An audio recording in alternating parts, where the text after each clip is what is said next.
My wife demanded, "Sell your grandmother's worthless old house so we can travel." I said, "Okay." Then I gifted the deed to the sister who cared for her. My wife's screaming match with her lawyer was epic. I, 38 male, guess I need to get this off my chest. Still processing what went down last week. My grandmother Dorothy passed away 8 months ago. She left me her house, this old craftsman in a decent neighborhood. Nothing fancy, needs work, but it was her house, you know? Where I spent summers as a kid, where she taught me to play chess, where she made the best apple pie on the planet. My wife Bethany, 36, immediately saw dollar signs. We've been married 7 years, together for 9. No kids yet. She keeps saying after we travel more. The day after the funeral, the day after, Bethany starts talking about selling. It's just sitting there empty, Derek. We could get at least $300K for it. Think of the trips we could take. I wasn't ready. Told her I needed time to process. She gave me 2 weeks before bringing it up again. Then it became weekly. Then daily.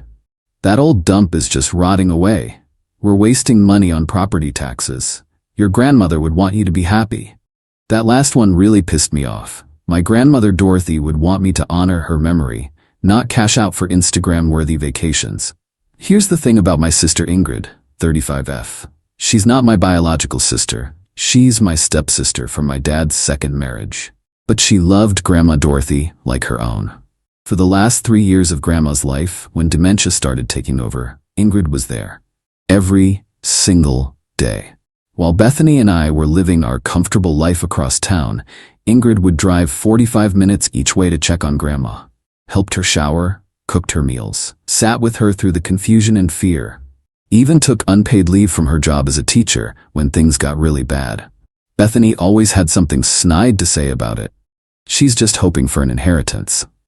Classic Ingrid, always the martyr. Grandma left Ingrid some jewelry and $10,000, that's it. The house went to me because I'm the biological grandchild. Ingrid never complained.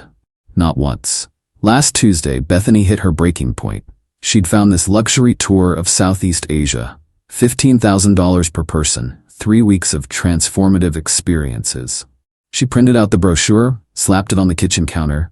"I'm booking this, Derek. Either sell that worthless old house or I'm going alone. And maybe I won't come back alone if you know what I mean." The threat was crystal clear. Sell or she'd cheat. Maybe leave me. The entitlement was radiating off her like heat. I looked at her for a long moment. This woman who complained every time we visited Grandma in her final years, who called the house that held 40 years of my childhood memories worthless. "Okay," I said, "I'll take care of it." Her whole face lit up. "Really? Oh baby, I knew you'd see reason. This trip is going to be amazing. When will you list it?" "I'll handle it this week," I said. She actually squealed. Started texting her friends immediately about her upcoming spiritual journey through Asia. The next day, Wednesday, I called Ingrid. Asked her to meet me at Grandma's house. When she showed up, I handed her an envelope. "What's this?" she asked. "The deed. I transferred it to you yesterday. The house is yours." She stared at me, then at the envelope, then back at me. "Derek, what? I can't accept this." "Yes, you can. You earned it. You were there when she needed someone. You loved her when it was hard. This house should go to someone who'll honor her memory, not sell it for vacation money." Ingrid broke down crying, full ugly crying. We both did, honestly. Standing in Grandma's kitchen, surrounded by her chicken decorations and that ancient KitchenAid mixer. "Bethany's going to lose it," Ingrid finally said. "Yeah," I agreed. "She is." Went home that evening like nothing happened. Bethany was on her laptop researching hotels. She'd already told her whole friend group about the trip. Posted about it on Facebook with some quote about choosing adventure over possessions. Thursday morning she asked about the realtor. "Did you call someone? We should list it ASAP. Market's hot right now." "It's handled," I said. Friday afternoon she decided to drive by the house, to visualize the sale or some BS. Saw Ingrid's car in the driveway. Ingrid was inside cleaning. The text started immediately. "Bethany, why is Ingrid at the house?" "Me, it's her house now." "What? What do you mean her house?" "Derek, I swear to God if this is a joke. Call me now." I didn't call. I was at work. Had a presentation to finish. She burst through the door at 5:47 p.m. I know because I was making dinner and the kitchen clock is right there. What did you do? I handled the house situation, like you asked. You gave it to her? To that leech? Careful, Bethany, that's my sister you're talking about. She's not even your real sister. She's just some girl your dad married into the family. And she showed more love to Grandma than you ever did. That's when she really lost it. Threw her purse across the room, started screaming about how I'd stolen from her, how that was her trip money, her future. You never owned that house, Bethany. It was never yours to sell. We're married. What's yours is mine. Actually, inherited property remains separate in our state unless commingled. I looked it up. She went silent for a second, then narrowed her eyes. I'm calling a lawyer. Go ahead. She stormed off to the bedroom, slammed the door. I slept on the couch. Actually slept pretty well, Tibaha. Update 1. Wow, didn't expect this to blow up. To answer common questions, yes, this is real. No, we don't have kids. Yes, I've already talked to a divorce attorney. So Bethany actually did call a lawyer. Several, actually. The first 3 told her she had no case. Inherited property is separate, I hadn't commingled it with marital assets, and I was free to gift it to whoever I wanted. The 4th lawyer, some ambulance chaser named Gerald, told her what she wanted to hear, that she could sue for breach of marital trust and financial abuse. He charged her $500 for a consultation where he basically blew smoke up her ass.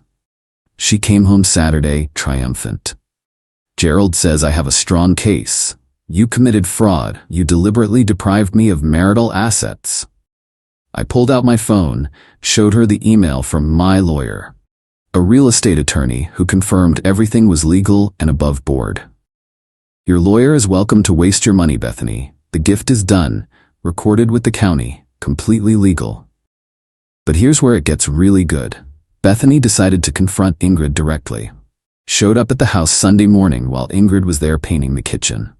I wasn't there, but Ingrid called me right after and her doorbell cam caught everything. Bethany pounded on the door until Ingrid answered. You manipulative witch, you stole my house. Ingrid, calm as anything. Derek gifted it to me. Legally, I have the paperwork. You turned him against me. You've always been jealous of what we have. Bethany, I'm a teacher living in a 1-bedroom apartment. You drive a Mercedes and haven't worked in 3 years. What exactly am I jealous of? That hit a nerve. Bethany started screaming about how Ingrid was a fake daughter who wormed her way into the family. Ingrid's response was perfect.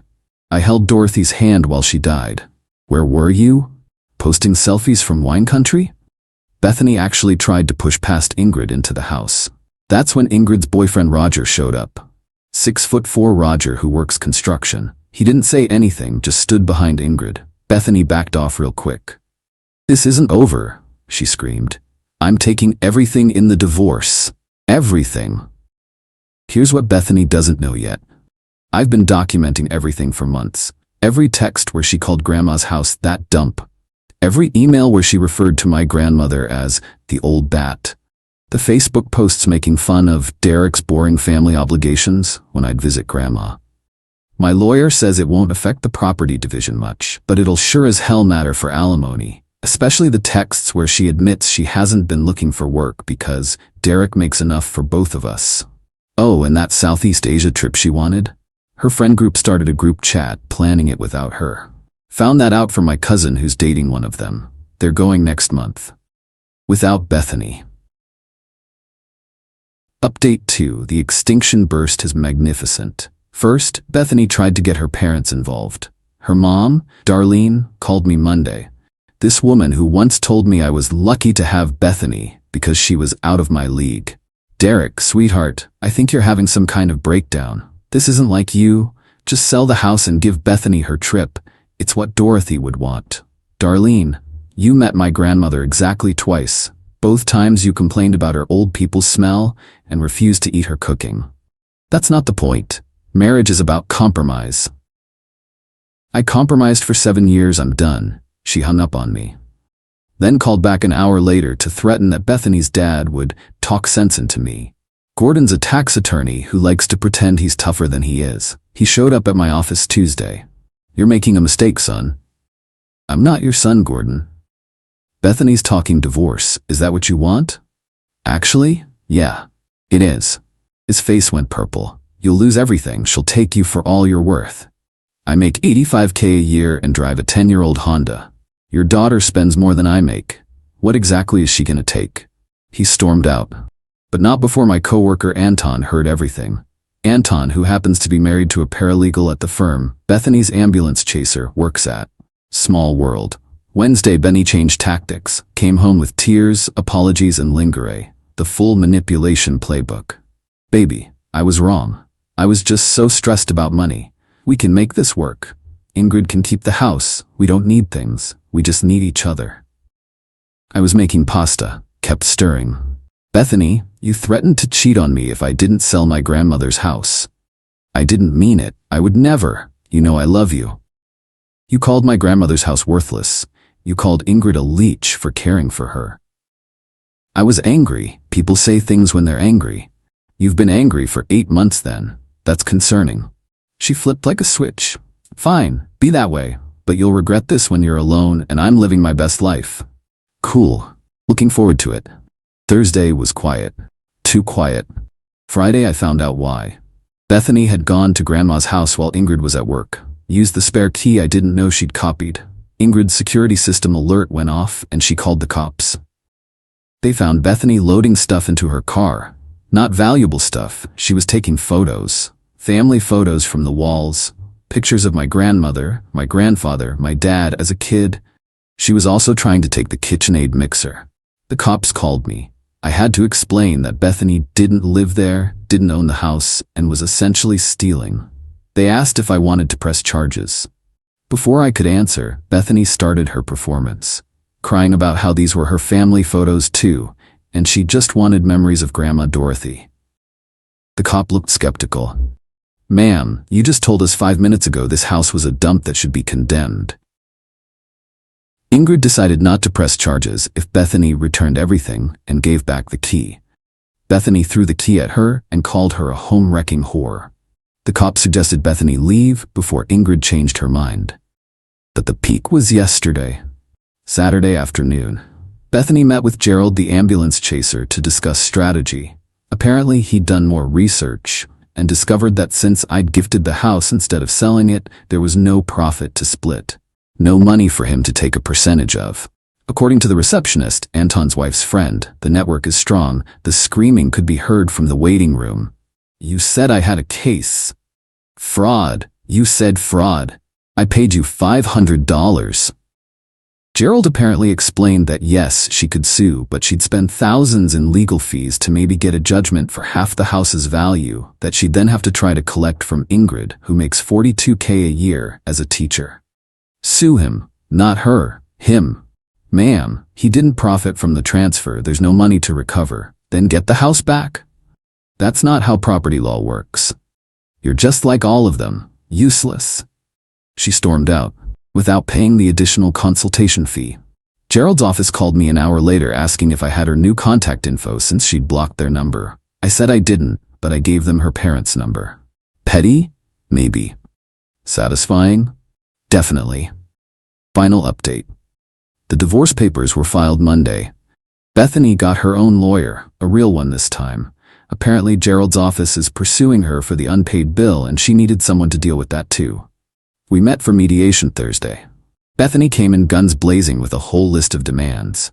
Alimony for 5 years, the house we rent, not own, rent, my car, half my 401k, compensation for the grandmother's house fraud. My lawyer, calmly, were prepared to offer a clean break. Each party keeps their own assets and debts, no alimony. Her lawyer, looking embarrassed. My client has been unemployed for 3 years. By choice, here are 63 text messages where she states she doesn't want to work because that's what husbands are for. Bethany, those are private? My lawyer, they're discoverable evidence. We also have documentation of Mrs. Thompson's spending habits. $47,000 in the last year on clothing, travel, and dining. Mr. Thompson makes $85,000 before taxes. Her lawyer whispered something to her. She whispered back. He whispered again, more urgently. Fine, she spat. 3 years alimony. No alimony. This is financial abuse. My lawyer slid over a printed screenshot. Bethany's dating profile. Active for 6 months. looking for a generous man who knows how to treat a lady. Her lawyer actually put his head in his hands.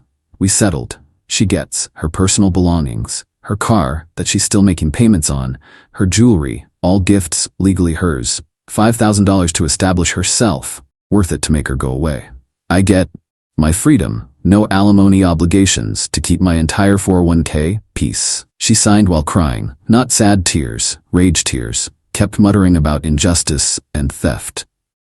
The meeting ended. Bethany's lawyer practically ran out. Mine stuck around. You know what the kicker is, he said. If she'd just been reasonable about the grandmother's house, you probably would have stayed married. Yep, and eventually sold it anyway, probably, and she would have gotten her trips, most likely. He shook his head. Greed makes people stupid. As of yesterday, Bethany moved back in with her parents. Darlene called to inform me I'm a pathetic excuse for a man who doesn't deserve love. I said okay and hung up. Ingrid invited me over to the house last night. She's already fixed it up so nice. Kept all of Grandma's good stuff but made it fresh. We sat in the kitchen, eating apple pie from Grandma's recipe. Any regrets, she asked. Just one. What? I should have done this sooner. She laughed, then got serious. Derek, I want you to know, this house will always be your home too. Grandma would want that. That made me cry. First time since this all started. Roger joined us for dinner. Solid dude. Mentioned they're thinking of starting a family. Kids running around Grandma's house again. She would have loved that.